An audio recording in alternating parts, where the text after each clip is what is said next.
Hello and welcome to this week's Saddle of the Week. This week I'm introducing you to the company Whippy, and I've got a lovely example of a Whippy saddle to show you. We've talked in previous weeks about the fact that there are three well-known names in the history of side saddle: the Owen, the Mayhew and the Champion and Wilton. No less a saddle though was the beautiful Whippy's. The company Whippy was actually formed in 1782 by Benjamin Whippy.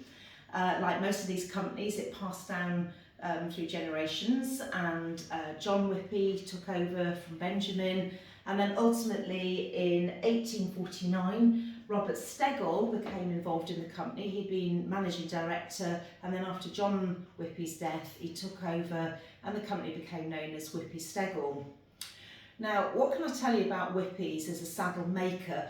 Well, like the other big names, they did get the royal warrant from quite a number of different monarchs. Again, excuse me if I omit any of these or I get the chronological order incorrect, but they have been they had the royal warrant, I should say, from Queen Victoria, Edward VII, George V, George VI, Queen Alexander, just to name a few of our monarchs in this country. They also had the seal of approval from the King of Spain, the King of Italy and the German Emperor. So really, really well thought after saddle and harness maker. So what were they famous for? Well, they were famous for making beautiful, very well crafted saddles. They also became famous for having a very short offside flap, not on all of their saddles, but they introduced the ladies' side saddle Whippy number 5 in the early 1900s, which was a really beautiful way to show off a horse in the show ring, but also popular in the hunting field as well. This particular example of a Whippy that we've got here, I just really like this saddle actually. I think it's just a beautiful saddle. I'm selling it on behalf of a client, but I know that this client has had it for quite a number of years. It's been to many side saddle nationals, and what she particularly loves about it is it goes from horse to horse.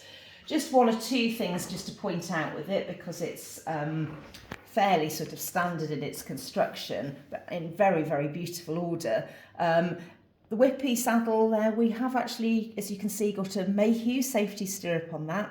There isn't such a thing as a Whippy safety stirrup device. They did actually use those from other manufacturers.